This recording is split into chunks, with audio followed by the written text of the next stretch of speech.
This is 5 on your side at 6. Focused on you. One more day. The week-long heat wave ending on a record high note. Thank you for being with us tonight. I'm Ann Allred. We're still under a weather alert. Temperatures soaring to 104 degrees today. Chief Meteorologist Scott Connell is braving the elements at the O'Fallon, Illinois City Fest. Scott. Well, Ann, you know, we came out anyway. We've stayed hydrated all day long. We're in the shade, and we actually had the temperature go down about 8 to 10 degrees here in the last hour because of outflow from thunderstorms that are just down to our south. By the way, we did find the food. Of course, you would know that. This is where you can find the fish sandwiches over here. And let me tell you, they're good.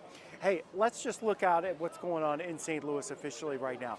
101 this hour. Feels like it's 111. Now, if you're somewhere underneath one of those thunderstorms, and there aren't very many around, or you've been close to them, your temperatures have dropped way off. You see this little batch here right around downtown Belleville and then back down to the southwest. This has put down a nice little boundary that's kind of working back into the city. So as you go into St. Louis proper, you're going to see your temperatures dropping off a little bit here in the next hour or two. There's still a chance for an isolated shower or thunderstorm this evening, but for most of us, we are not going to see much. By the way, I found the wonderful potato, I don't know what the ripple potato things, and I would have waited, but we're not going to have the opportunity to show you these in 15 minutes because they will be gone. Well, good. I'm glad you finally got some food. You can get the weather forecast sent to your phone anytime. Just text the word weather to 314-425-5355. We'll get you all that information. A Lincoln County Sheriff's deputy is recovering today after he was shot in the chest. Deputy Robert Wagner responded to a domestic disturbance call last night, and then things went south, and the suspected gunman died at the scene. Our Justina Cornell joins us in studio with the very latest. Justina? Yeah, and so police say this all started when they received that domestic disturbance call shortly after 6:30 yesterday evening. Now, that call led deputies to the suspect's home in Troy, Missouri. Smoke still circulates the space at the 1600 block of Creech School Road. It's a sign of what's left behind from a deadly situation. Lincoln County deputies were called for a domestic incident after 54-year-old Thomas Varvera made threats. This call come in as a structure fire. As soon as our truck arrived, we were noted that there were scene safety issues, but we were already there. Police say deputies tried to make contact with Varvera, who was outside his home when he shot at officers, set his house on fire, and ran toward nearby woods and into a shed. A short time later, the suspect was found dead inside. Lincoln County Fire Chief Michael Marlowe explained his first responders provided first aid. An officer was found shot. Our crew immediately went to that officer's aid, was able to get him in the fire truck and bring him out. Lincoln County Sheriff's Deputy Robert Wagner was rushed away. He's 34 years old. He's only been with us for 2 months. He actually just finished training with us just a couple weeks ago, but he was with another local police department for about 2 years, which is the Normandy Police Department. Public Information Officer David Hill was by Wagner's side before surgery. He was actually in good spirits. He was surrounded by family, friends. Like I said, multiple law enforcement officers from different agencies. Hill said they aimed to protect, and now their protective gear saved one of their own. Had he not been wearing a bulletproof vest, the outcome of this would have been very different. Now, Wagner went into surgery last night. He's in recovery right now and stable. He's expected to be released in the next 4 to 7 days. A teenager from Chesterfield made international news this year when he tried to drive a U-Haul truck into the White House. Tonight, our Christine Byers has an update on his case and an exclusive interview with the local defense attorney who's now in his corner. It happened May 26th. Sai Kandula was arrested shortly after he was seen driving this U-Haul truck into barriers about 500 feet away from the White House. Investigators seized a swastika flag from the vehicle.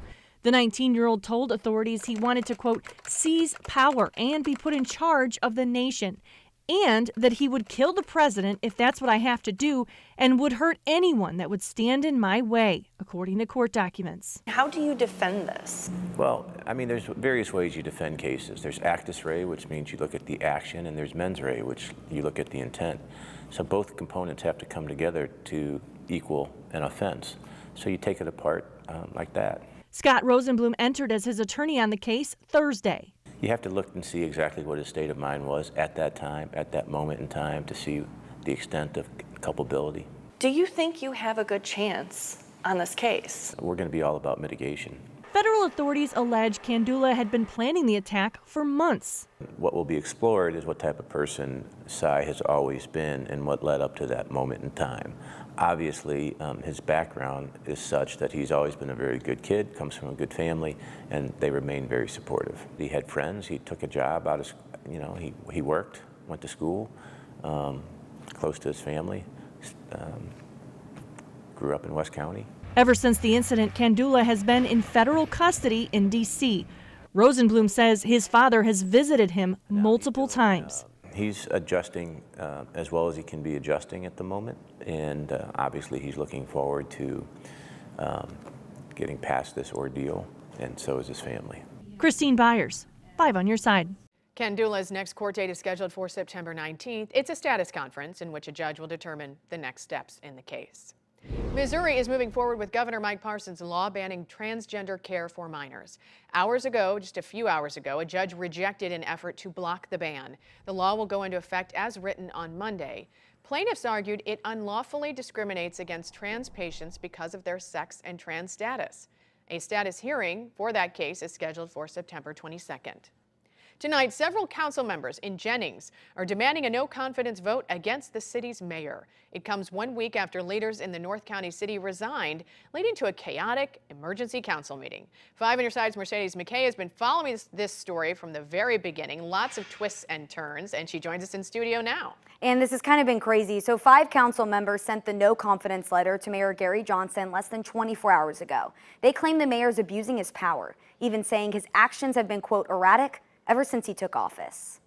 I feel it's about time for me to not only stand up for myself, but stand up for everyone else in the city of Jennings that deserves representation. For Nadia Quinn, moving to this North County city was all about rebuilding. Jennings, to me, is second chances. But the town she's worked hard to put back on the map is making headlines recently for all the wrong reasons. It's upsetting and it's embarrassing. It all started 1 week ago when several city employees resigned, citing a hostile and unethical work environment after Mayor Gary Johnson called a closed session where he tried to get employees fired. There was no discussion about any of the hirings or terminations at all. Then during an emergency city council meeting that Quinn originally said the mayor wanted to have, chaos unfolded.